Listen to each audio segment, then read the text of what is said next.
She never missed a single Sunday. Not once. Not when she was tired. Not when she was sick. Not when the week had wrung her out and left her with nothing. Every Sunday morning, without fail, she was in that kitchen. The stove was on before the sun was fully up. The smell of something warm and slow and made with real care filled every corner of that house.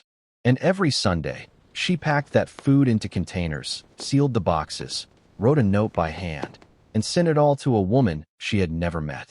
A woman she had spent years worrying about, praying for, cooking for, and loving from a distance. A woman she had planned to visit. A woman she had spoken about the way you speak about family. The woman she believed was the mother of the man she loved more than she had ever loved anyone. And here is the thing that will stop you cold. Here is the thing that changes every single detail of everything you just heard. That woman had been dead for 6 years. She was already in the ground before the man ever said hello. Before we go any further into this story, we want to stop and hear from you. Let us know in the comments where you are watching from. We would love to hear from you. And please don't forget to hit that subscribe button so you never miss any of our upcoming videos. Because every single week we bring you stories that will stay with you long after the screen goes dark. Now let us go all the way back to where this begins. Because to truly understand how a story like this is even possible, you cannot start with the lie. You have to start with the woman. You have to understand who she was before any of this happened, what kind of life she came from, what kind of person she was in the world, and why she was exactly the kind of woman that a man with something to hide would find it so easy to build a story around. Not because she was naive, not because she was careless, but because she was, in the deepest and most genuine sense of the word, good. And goodness, real goodness, the kind that doesn't perform itself but simply lives itself out quietly every day, is something that a particular kind of deception knows exactly how to use. Her name was Caroline. Caroline Reeves. She was 34 years old when this story begins, and she lived in Charlotte, North Carolina, in a 2-bedroom house on a quiet street that she had bought herself 3 years earlier with money she had saved while working as a licensed practical nurse at a regional medical center. The house was modest. The yard was small. But the kitchen was the kind of kitchen that told you everything you needed to know about the person who lived there. It was lived in the best possible sense. There were jars of dried herbs lined up along the windowsill. There was a cast iron skillet on the stove that had belonged to her mother and before that to her grandmother. There were handwritten recipe cards tucked into a wooden box on the counter. The ink faded on some of them from years of being handled by people who had cooked from them and loved from them in equal measure. The kitchen was the center of Caroline Reeves's world, the way some rooms become the center of a life when they are the place where the most important things happen. Caroline had grown up in Spartanburg, South Carolina, the oldest of 3 children in a household run by a woman named Gloria Reeves who believed, with the full force of her personality, that a meal made with care was the most powerful language a person could speak. Gloria Reeves cooked for everything. She cooked for celebrations, and she cooked for funerals. She cooked when a neighbor was going through a divorce and when a friend from church came home from the hospital. She cooked when she was happy, and she cooked when she was worried, and she cooked when there were no words adequate to the situation and something warm and real needed to say what language couldn't. Caroline absorbed this entirely. She absorbed it the way children absorb the most important lessons, not by being taught them directly, but by watching them lived out, day after day, in the ordinary rhythms of a household where love was expressed through the act of feeding people. By the time Caroline was a teenager, she could make her grandmother's recipes from memory. By the time she was in her 20s, she had started developing her own. And by the time she was 34, living alone in that house in Charlotte with that cast iron skillet and those handwritten recipe cards, cooking had become the most honest expression of who she was. If Caroline Reeves loved you, she fed you. It was that simple and that complete. She had not been looking for anyone when she met Marcus Webb. That is one of the details about this story that matters, because it tells you something about the state she was in when he arrived. She was not lonely in the desperate sense. She was not searching. She had her work, which she took seriously and was genuinely good at. She had her friends, a tight circle of women she had known since nursing school, and among them her closest friend, a woman named Denise, who had been her person through every significant thing that had happened in the previous decade.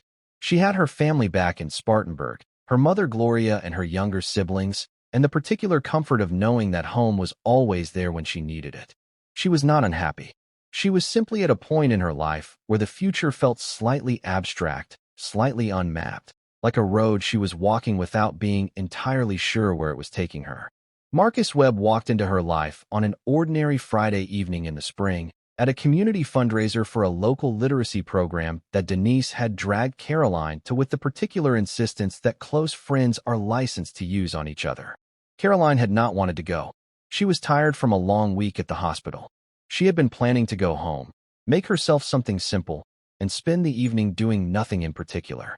But Denise had been firm about it, and Caroline had gone, and Marcus Webb had been standing near the entrance with a cup of coffee and a quiet, unhurried manner that had caught her attention before he said a word.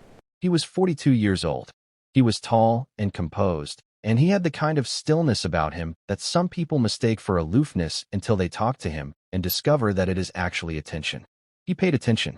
He listened when people spoke to him in a way that made them feel genuinely heard. He asked follow-up questions. He remembered what you told him.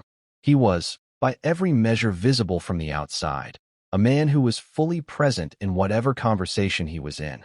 Caroline talked to him for 40 minutes at that fundraiser and left with his number in her phone feeling something she had not felt in a long time, which was simply interested.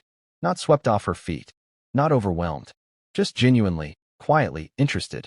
They went to dinner the following Thursday. They went again the following week. By the end of the first month, they were seeing each other twice a week regularly. And by the end of the second month, the shape of something real and serious had begun to form between them in the way that it does when two people are not playing at something, but actually building it. Marcus was consistent. He showed up when he said he would. He called when he said he would call. He did not play the games that Caroline had grown tired of in previous relationships, the hot and cold, the uncertainty manufactured to maintain interest. He was steady. And for Caroline, who had been through enough inconsistency in her romantic life to know exactly what it cost, steadiness was not a small thing. Steadiness was everything. It was in the 8th week of their relationship that Marcus told Caroline about his mother.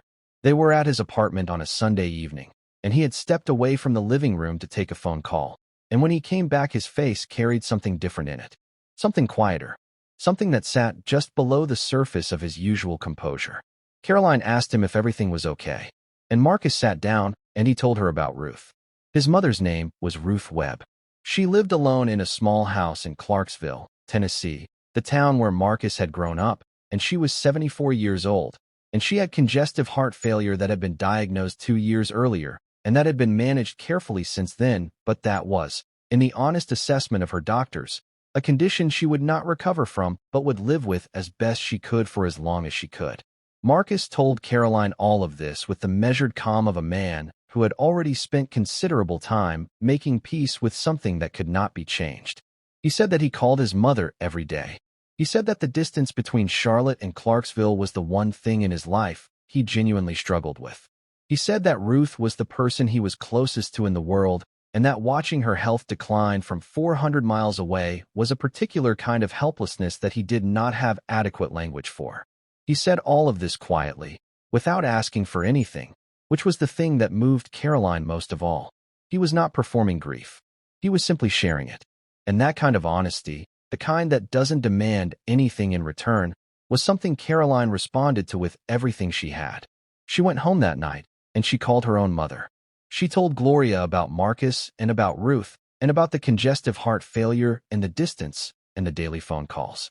Gloria listened to all of it. And then she said, in the way that Gloria Reeves said things that mattered, that a man who calls his mother every day is a man worth paying attention to. Caroline already knew that. She just needed to hear her mother say it. The following Sunday, she cooked for Ruth. It started the way most important things start, simply and without fanfare. She had been making a large pot of chicken and vegetable soup that morning anyway, the kind she made when the weather was changing and the air carried that particular autumn chill that made something warm and broth-based feel necessary. She made extra. She portioned some of it into a container that sealed tightly. She wrapped it carefully. She wrote a short note, just a few lines, introducing herself in the gentlest way she knew how and saying that she hoped the soup was a small comfort on whatever kind of day Ruth was having. She gave it to Marcus that afternoon, and she watched his face as he read the note. He was quiet for a moment. And then he looked at her with something in his eyes that she had not seen there before, something open and unguarded and entirely genuine. And he told her that this was one of the kindest things anyone had done for him in a very long time. That was the beginning. And once it began, it did not stop. Caroline Reeves was not the kind of woman who did things halfway. If she was going to cook for Ruth Webb, she was going to do it the way her grandmother had taught her to do everything that mattered, with full attention and full heart and nothing held back. The weekly package became a ritual. Every Sunday morning Caroline planned it, shopped for it, and cooked it with the same care and intention she brought to everything she made for people she loved. And she was, by this point, beginning to love Ruth. Not in the way you love someone you know in person, in the way you come to love someone through the accumulation of secondhand details and relayed stories and small, specific things that add up to a picture of a human being across time. Ruth, as Caroline came to understand her through Marcus, was a woman of strong opinions and quiet faith. She had raised Marcus alone after his father left when Marcus was 9, and she had done it without bitterness and without making Marcus carry the weight of her difficulty. She had worked as a bookkeeper for a hardware store in Clarksville for 26 years. She liked her coffee black. She had a lifelong devotion to the Tennessee Volunteers that Marcus said bordered on religious. She did not tolerate complaining, and she did not waste food, and she had a sense of humor that was so dry and so understated that people sometimes didn't realize she had made a joke until several minutes after she'd made it. Marcus brought Ruth to life for Caroline in these small, specific details over weeks and months, and Caroline received each one and added it to the picture she was building of this woman she had never met. She adjusted her cooking accordingly. Less salt, because Marcus had mentioned that Ruth was watching her sodium intake. More soft textures on the weeks when Marcus reported that Ruth's energy was low and eating had been difficult. She researched heart-healthy recipes with the same professional thoroughness she brought to caring for her patients at work. She found a version of cornbread that reduced the butter without sacrificing the texture, and she tested it twice before she sent it, because she was not going to send Ruth Webb anything that was merely adequate when she could send her something genuinely good. Marcus relayed Ruth's reactions to everything Caroline sent, and those reactions were, consistently and specifically, wonderful. Ruth had called the chicken soup the best she'd had since her own mother made it 40 years ago. Ruth had asked if Caroline would be willing to write out the recipe for the apple cake because she wanted to give it to her neighbor. Ruth had told Marcus to tell Caroline that she had more sense in her kitchen than most women Ruth had known in her entire life. And coming from Ruth, Marcus said, that was the highest compliment available. Caroline held each of these relayed reactions close. She kept them. She let them matter to her.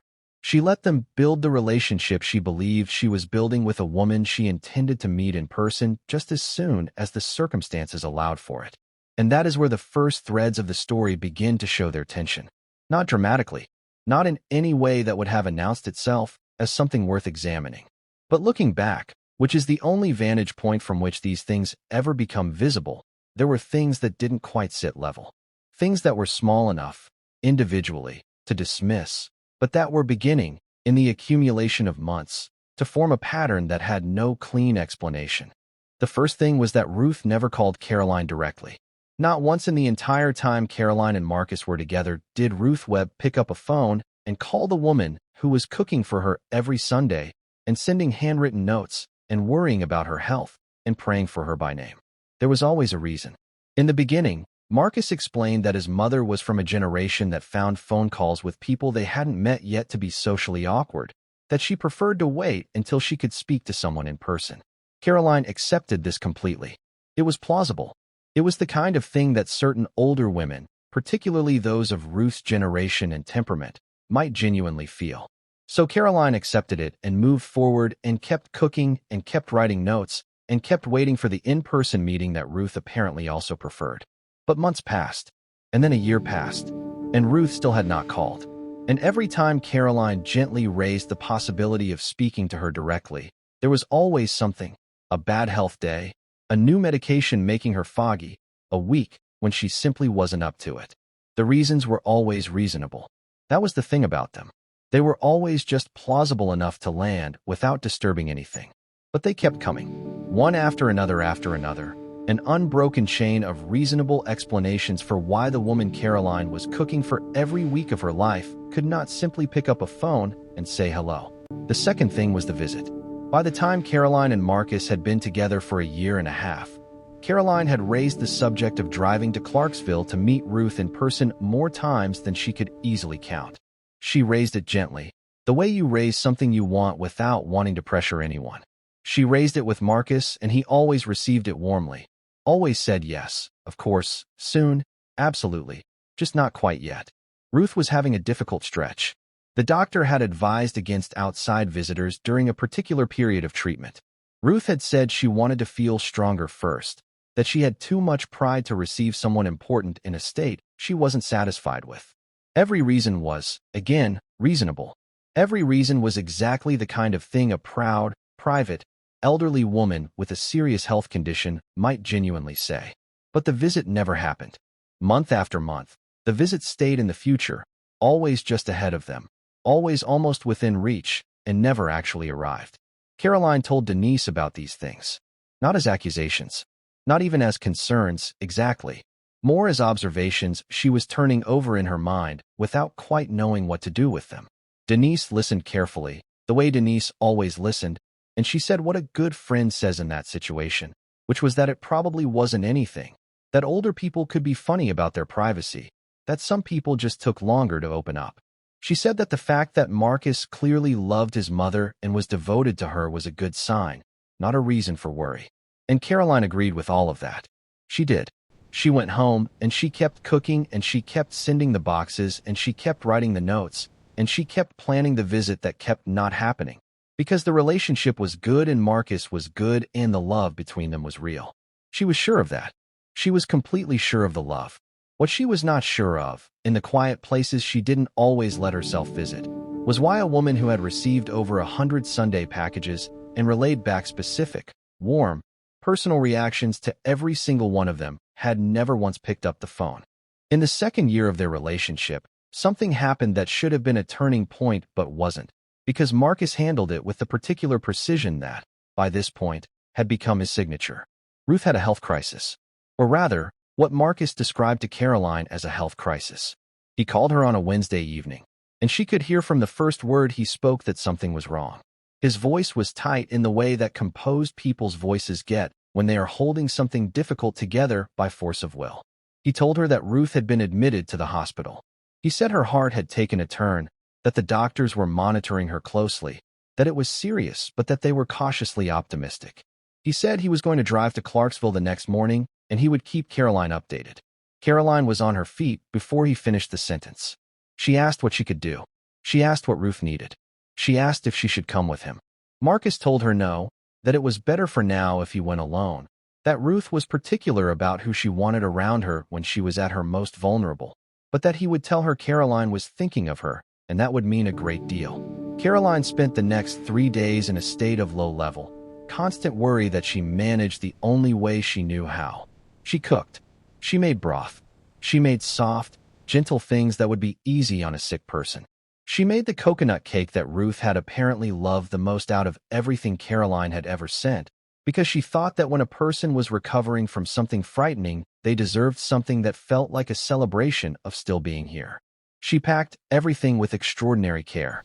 She wrote the longest note she had ever written to Ruth, 3 pages in her careful handwriting, telling Ruth that she was thinking of her every moment, that she was praying for her, that she needed to get well, because Caroline had been waiting a long time to sit across a table from her in person, and she was not willing to let that not happen. She gave everything to Marcus when he returned from Clarksville on Sunday evening. He took it with both hands, and he looked at her with his eyes full of something she couldn't name, and he told her that she was the most remarkable woman. Ruth recovered.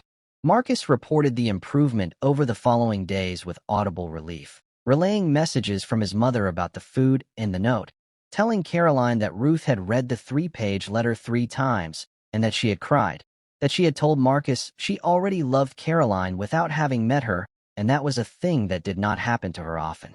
Caroline cried when Marcus told her that. She stood in her kitchen and she cried the way you cry when something you have been hoping for has finally been confirmed, when a relationship you have been building across distance and through an intermediary has finally been named for what it is. She felt, in that moment, that Ruth Webb was her family. She felt it without reservation and without doubt. She had no way of knowing that Ruth Webb had been dead for 4 years at that point. She had no way of knowing that the hospital Marcus had driven to that Thursday morning did not have a patient named Ruth Webb in any of its wards. She had no way of knowing that the 3-page letter she had poured her heart into had gone nowhere. She had no way of knowing any of it. Because Marcus Webb, the steady, attentive, present man who called his mother every day and remembered what you told him and showed up when he said he would, had constructed around her a reality so complete and so carefully maintained that there was no crack in it large enough to see through. Not yet. The crack came in the 3rd year, and it did not come from Caroline's suspicion or from any act of investigation. It came from the most ordinary, unremarkable thing that can happen at a family gathering. It came from a sentence spoken by a woman who had no idea what she was saying, who thought she was simply being warm, who would carry the weight of that moment for a long time afterward, even though she had done nothing wrong and could not have known. Marcus's younger brother, a man named Derek, was getting married in Memphis in October. It was the kind of wedding that fills an entire weekend, a rehearsal dinner on Friday, the ceremony on Saturday, a brunch on Sunday, and the extended Webb family present in numbers large enough to fill a hotel ballroom. Caroline had been looking forward to it for months. She liked Derek and his fiancée, a warm, funny woman named Tamara, and she had been genuinely excited about the wedding and about the particular pleasure of being at an event like this with Marcus, surrounded by his family, in the full, formal sense of a couple who are building a life together and showing up in the world that way. She wore a deep burgundy dress that Denise had helped her choose. She looked, by everyone's account, beautiful. It was on Saturday evening, during the reception, that it happened. Caroline was standing near the edge of the dance floor, holding a glass of champagne and watching Derek and Tamara have their first dance, when Marcus's aunt, a woman named Loretta, came to stand beside her. Loretta was in her late 60s, a small, lively woman with strong opinions and an easy laugh who had been nothing but warm to Caroline every time their paths had crossed. They stood together watching the dance for a moment, and then Loretta leaned slightly toward Caroline and said, in the fond, slightly wistful tone of someone speaking about an absence that is still felt, that it was a shame Ruth couldn't be there to see this. That Derek getting married would have made her so happy, that she would have cried through the whole ceremony and pretended she wasn't. And then Loretta looked at Caroline with genuine warmth and said that Ruth would have absolutely loved her, that she would have been so glad Marcus had found someone like Caroline, that she would have been so proud, would have loved her, would have been so glad, would have been so proud. Caroline stood very still. The music continued. The champagne continued. Derek and Tamara continued to move across the dance floor in the particular bubble of joy that belongs only to 2 people on the night they get married. And Caroline stood at the edge of all of it and felt something happen inside her that had no name yet, but that was already changing the shape of everything. She did not react. This is one of the things about Caroline Reeves that matters. One of the things that is important to understand about who she was and how she moved through difficult things. She did not react in the moment. She thanked Loretta. She smiled. She said something appropriate about how much she wished she had had the chance to meet Ruth, and she watched Loretta's face carefully as she said it. And what she saw in Loretta's face in that moment was not the confirmation of a lie. It was confusion. Gentle, brief confusion. The kind that crosses a person's face when something doesn't quite add up, followed immediately by a retreat into social warmth because the moment was not the right one for anything heavier. Loretta patted Caroline's hand and moved on. And Caroline turned back to the dance floor and held her champagne glass and did not say anything to Marcus that night. She danced with him. She smiled through the toasts. She sat through the dinner. She did all of it. And inside, very quietly, the 4 years were beginning to rearrange themselves. She waited until they were back in their hotel room. She waited until Marcus had settled and the noise of the evening had stilled. And then she said his name in a tone that he apparently recognized immediately as different, because he turned and looked at her with a directness that told her he had been waiting, on some level, for exactly this. She said, very calmly, that she wanted to ask him about something Loretta had said. She repeated it as closely as she could remember it. Would have loved you. Would have been so proud. She asked Marcus, with her eyes on his face and every nursing instinct she had ever developed fully engaged, what Loretta had meant by that. Marcus was quiet for what felt to Caroline like a very long time. And then he said that Loretta sometimes got confused, that she mixed things up, that she had always had a tendency to speak imprecisely. He said it calmly, with the practiced ease of a man who had built an explanation for every possible gap in his story. And he said it in a way that was entirely plausible, because some people did speak imprecisely, and some older women did sometimes get confused, and there was nothing in what Marcus said that was demonstrably false.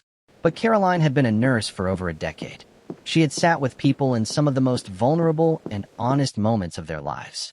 She had learned to read the space between what people said and what their bodies were doing while they said it.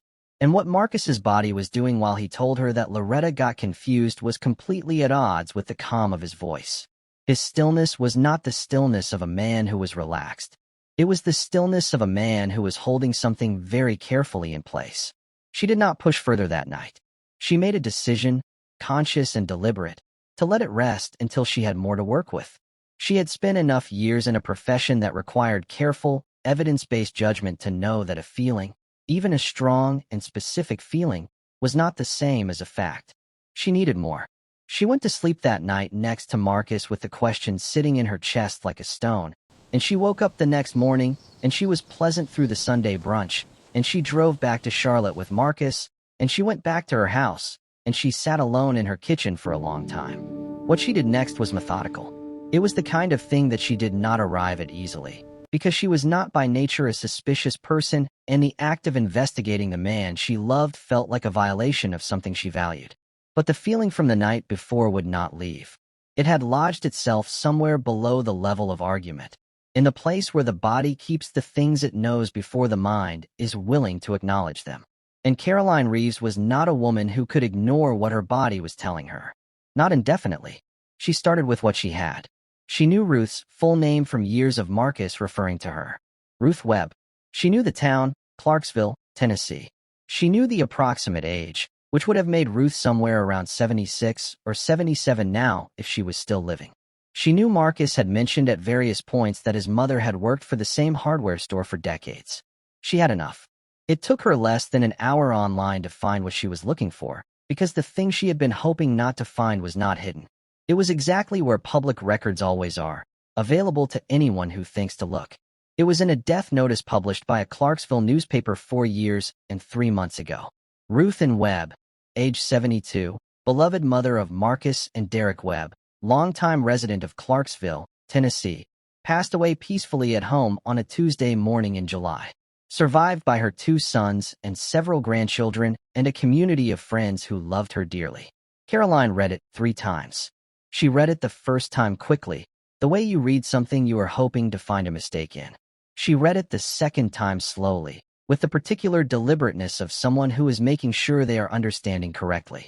She read it the third time simply because she was not yet ready to stop reading it and face what it meant. Ruth Ann Webb had died 4 years and 3 months ago. 4 years and 3 months ago, Caroline had been with Marcus for less than 2 months. Ruth Ann Webb had died more than a year before Marcus ever told Caroline that his mother was sick.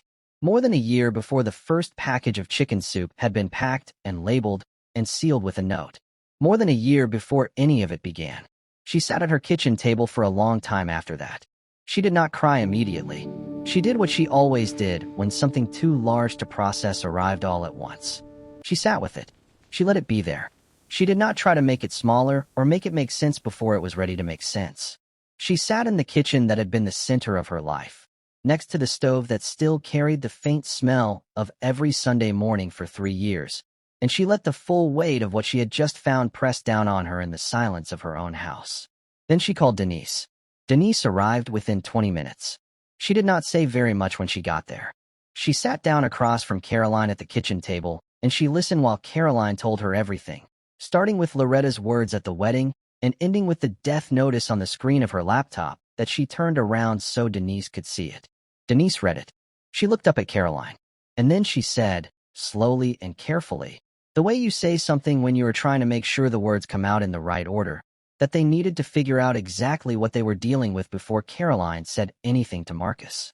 She said that Caroline needed to be absolutely certain of what she was asking before she asked it. Caroline told her she was already certain. She had been certain since the hotel room in Memphis, in the specific way that the body is certain before the mind catches up. The death notice was not a revelation. It was a confirmation. She texted Marcus the next morning and asked him to come over that evening. She did not tell him why. She spent the day doing what she always did when she needed to think clearly. She cooked. She made a full meal. She set the table.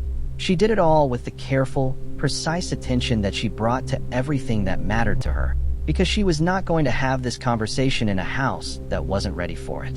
When Marcus arrived and saw the table set and the food made and Caroline's face in the particular state of calm that she had cultivated deliberately all day, he stood in the doorway for a moment before he came in. She would say later that she believed he knew, in that moment, that the conversation had arrived, that some part of him had been waiting for it, the way a person waits for something they have long since stopped being able to prevent. They sat down. Caroline served the food. She let the first few minutes pass in ordinary silence. And then she placed her hands flat on the table, and she looked at Marcus directly, and she asked him to tell her about his mother. Not about how she was doing. Not about what she had thought of the latest package. She asked him to tell her about his mother. And she watched his face very carefully while she said it. What happened next took the better part of 2 hours. It did not unfold cleanly. It did not come out in a single confession delivered in a straight line from beginning to end. It came out the way things come out when a person has been holding them for years, and the holding finally fails, in pieces, in pauses, with long silences in between the parts that cost them most to say. Marcus Webb, the steady and attentive and reliable man who had shown up for everything for 3 years, sat across from Caroline at the table she had set and the meal she had cooked, and he told her the truth. Ruth Webb had died on a Tuesday morning in July, 4 years and 3 months ago, of a heart attack. It had been sudden. Marcus had gotten the call at work from a neighbor who had gone to check on her when she hadn't answered the door. He had driven to Clarksville that afternoon, and he had handled every part of what came next, the arrangements and the paperwork in the house, and the neighbors who arrived with food and condolences. He had handled it alone, with the specific and practiced competence of a man who had spent his whole life handling difficult things alone, because that was what he knew how to do.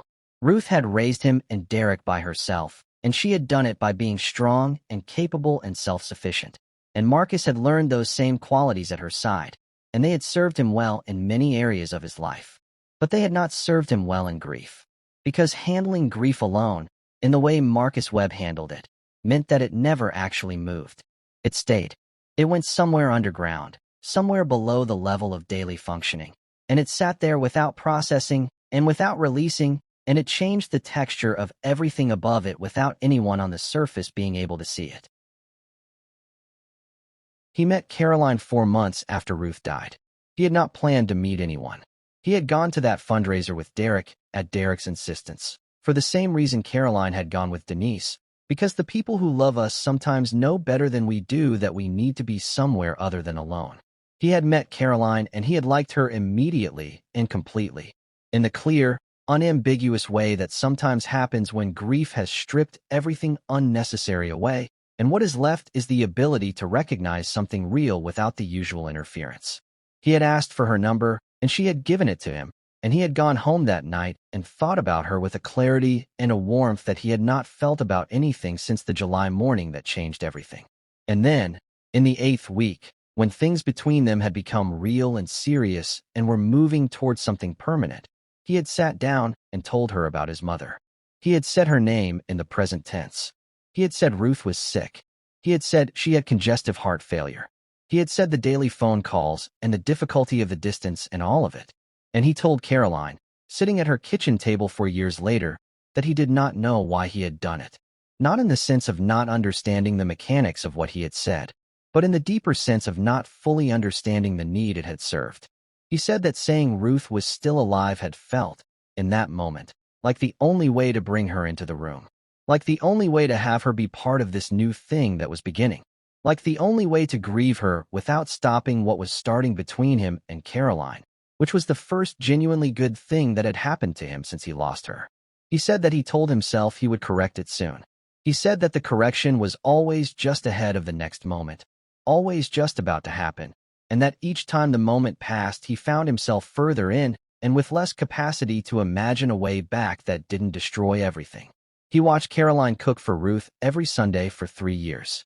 He watched her plan and shop and prepare and pack and write those notes with the full force of her love and her generosity and her grandmother's understanding that food was how real care got expressed. He relayed messages he composed himself. He described reactions that did not happen. He reported on health appointments that were never scheduled. He built Ruth into their relationship with the same careful attention to detail that he brought to every project he had ever managed, because that was who he was, a man who built things carefully and maintained them precisely and did not let the gaps show. And he did it for 3 years. Every Sunday. Without the structure failing. Without a single conversation going wrong enough to break it open. Until a woman named Loretta said would have at a wedding in Memphis and Caroline Reeves, who had spent enough years reading people to know the difference between imprecision and truth, had gone home and found a death notice and sat at her kitchen table and let everything rearrange itself. Marcus told Caroline, at that table, that he had no excuse. He was precise about this. He did not use the word excuse or reach for one. He said what he had done was wrong, and that the wrongness of it was not diminished by the grief that had preceded it or the fear that had maintained it. He said that he had been afraid, from the very beginning, that if Caroline knew the full weight of what he was carrying, she would not stay. He said that this fear, which he recognized now as irrational, and which he had recognized as irrational even at the time, had been stronger than every decision he made to end the deception, and that each time he had failed to end it, the fear had calcified further, and the structure had become more load-bearing, and the cost of telling the truth had grown higher. He said that he had told himself, for 3 years, that he was protecting her, that he was protecting the relationship, that as long as Ruth was still alive in the space between them, he could keep the grief at a distance and the relationship intact. He had been wrong about all of it. He had known he was wrong about all of it, and he had kept going anyway. Caroline listened to all of this without interrupting.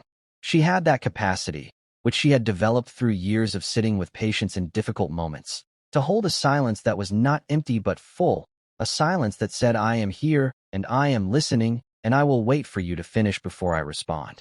When Marcus finished, she was quiet for a moment. And then she said the thing that she had apparently already known she was going to say before he finished speaking, the thing that had formed itself in her during the hours she had spent in that kitchen before he arrived, cooking the meal she had set on the table between them with the same hands that had packed 3 years of Sunday boxes for a dead woman. She said, Marcus, I would have cooked for your grief. I have been cooking for it for 3 years without knowing that's what I was doing. All you had to do was tell me what I was cooking for. That sentence landed in the room and did not leave. Marcus looked at her across the table, and something in his face broke open in a way that was not performance, and was not managed, and was not the composed stillness that he had always used to hold difficult things in place. It broke open because it was the most precisely accurate thing anyone had ever said to him about what he had done and what he had prevented. Caroline had spent 3 years loving his grief. She had nourished it and worried over it and prayed for it and planned to visit it and given it every Sunday morning of her life for 3 years. She had done all of that without being told that was what she was doing.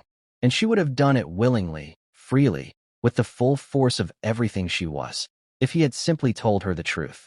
The loss was not only what he had taken from her, it was what he had prevented her from giving. She asked him to leave that night.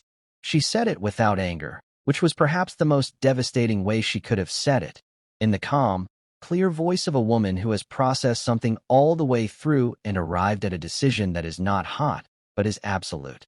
Marcus left. He did not argue. He took his jacket from the hook by the door, and he left, and Caroline locked the door behind him, and she stood in her kitchen for a long time in the silence of her own house. The weeks that followed were the kind of weeks that don't make sense in real time and only start to make sense much later, when the distance is large enough to see the shape of them clearly. Caroline told Denise everything, and Denise, who had always been the kind of friend who knew when to talk and when to simply be present, was mostly present. Caroline went back to work. She took her shifts at the hospital. She sat with her patients with the same attention and care she always brought to that work, because the work was real and the people in her care were real, and the need they had of her was not diminished by anything that was happening in her own life. She went back to Spartanburg one weekend and sat in her mother's kitchen and told Gloria the whole story, and Gloria listened the way she always listened, with her hands folded on the table and her full attention on her daughter's face. And when Caroline finished, Gloria said that she was sorry and that she was proud, and that she was going to make Caroline the coconut cake that Caroline had been making for Ruth for 3 years, because it was time for someone to make it for Caroline. She looked back through everything she had. She had kept the messages Marcus had relayed from Ruth, the way she kept things that mattered to her. She sat with Denise one evening and went through them, all of them, from the first one 3 years ago to the most recent one 2 weeks before the wedding in Memphis. And what she found in them, reading them now with the knowledge of what they actually were, was something that she had not anticipated, and that complicated everything she thought she felt about Marcus Webb. Because the messages, every single one of them, said things about Caroline that Marcus had never said to her directly. They noticed things about her that Marcus had never named in his own voice. They expressed admiration and tenderness and a specific, careful attention to who she was and what she was made of that was more intimate and more accurate than anything Marcus had put into words in their actual conversations. He had used Ruth's voice to say everything he was too afraid to say as himself. Every compliment, every observation, every moment of genuine feeling about the woman he was with. He had routed all of it through a dead woman because he did not know how to say it as a living man. And Caroline sat with that for a long time. She sat with it, and she did not know what to do with it, because it was not a simple thing. It was not a thing that resolved into either total condemnation or anything resembling absolution. It was a thing that simply was, complicated and human and sad in a way that had no clean category. She did not reach out to Marcus. She made that decision, and she held it. There was nothing more she needed to say to him beyond what she had already said. The sentence she had left him with was complete. She had named what had happened with more precision than he had managed in 3 years of constructing the deception, and she had done it in one sentence, and she was not going to diminish that by continuing a conversation that was already over. What she did instead, in the months that followed, was cook. She cooked for Denise and for her colleagues at the hospital, and for her mother when she visited, and for the neighbor down the street who had been going through a difficult time, and for the woman from church whose husband had just been diagnosed with something serious. She cooked with the same full attention and full heart that she had always brought to it, because that was who she was, and no amount of grief or betrayal or rearranged reality had the power to reach into that and change it. She was Caroline Reeves. She had learned to cook from her mother, who had learned from her mother, who had believed that feeding someone was one of the most honest things a person could do. And she was still that woman. She was still that completely. But she also did something else, something small and private and entirely her own.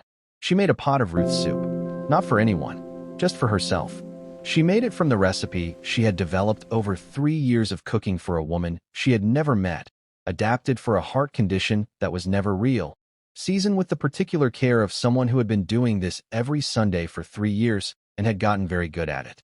She made the soup, and she sat at her kitchen table, and she ate it alone, and she cried. Not for Marcus, not even entirely for herself.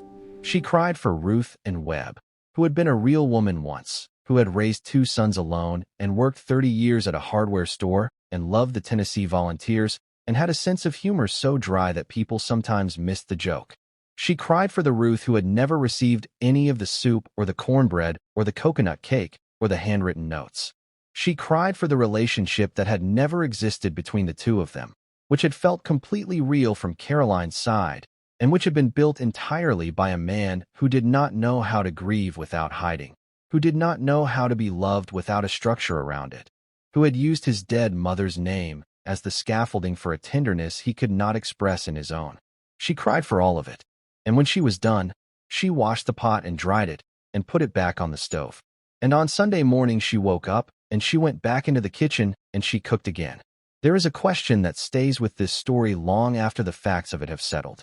It is not the question of whether what Marcus did was wrong. It was wrong. That is not complicated. He built a lie inside a relationship that deserved the truth, and he maintained it for 3 years with a precision that required daily effort, and the cost of that lie was paid entirely by the woman who had done nothing to earn it and everything to deserve better. That part is not complicated at all. The complicated question is a different one. It is the question that Caroline herself has turned over more times than she can count, in the months since everything ended, in the quiet of a kitchen that still smells like every Sunday it has witnessed.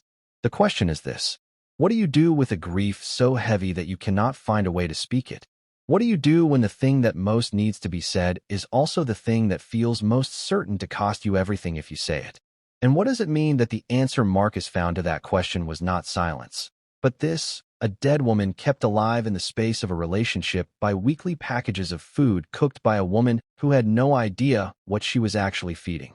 There is no clean answer. There never is, with the real ones. There is only the story itself, and the people inside it, and the Sunday mornings that keep coming regardless, and a woman named Caroline Reeves who stands at a cast-iron skillet that belonged to her grandmother and cooks with the full force of everything she is, because that is who she was before any of this happened, and it is who she remains. And some things are strong enough that not even 3 years of being used without being told can take them away from the person they belong to.